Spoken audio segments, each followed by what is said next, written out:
నేను మీకు చెప్పాను కదా మిమ్మల్ని బయటే ఉండమని. నాకు సొంతంగా షాపింగ్ చేయడం కూడా రాదనుకుంటున్నారా?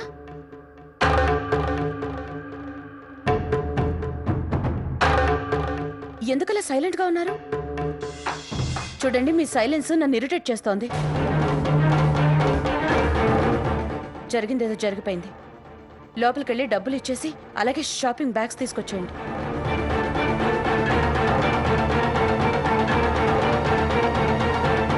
నిలబడ్డారేంటి?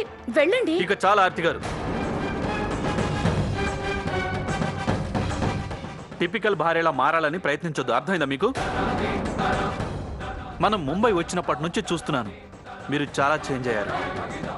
బట్టలు వేసుకునే విధానం మారిపోయింది, మాట్లాడే విధానం కూడా మారింది. నేను మీకు ముందు కూడా చెప్పానుగా, మీరు అర్పితలా మారే ప్రయత్నం చెయ్యొద్దు అని. మీరు ఎప్పటికీ అర్పిత స్థానంలోకి రాలేరు. అసలు నేనే కదా తన జ్ఞాపకాల్ని ఆస్వాదించడానికి మీకు సాయం చేస్తున్నాను. మీకు ఇక్కడికి రావడమే ఇష్టం లేదు. కానీ నేనే మీకు చెప్పాను, అర్పిత గారు ఎంతో అందంగా అలంకరించిన ఈ ఇల్లు మీకు మళ్ళీ చూడాలని లేదా అని, తను ప్రేమగా పెంచిన చెట్లను చూసుకోవాలని లేదా అని నేనే మీతో చెప్పాను. ఆ గాలిని ఇంకోసారి శ్వాసించండి. ఎక్కడైతే మీరు అర్పిత గారు ఆనందంగా సమయాన్ని గడిపారు. ఇందులో నా తప్పే ఉంది యశ్వంత్ గారు. నేను చేసిన పాపం ఉంది. నేను ఆర్తిని, ఆర్తి. పైగా నాకు ఆర్తిలా ఉండడమే ఇష్టం.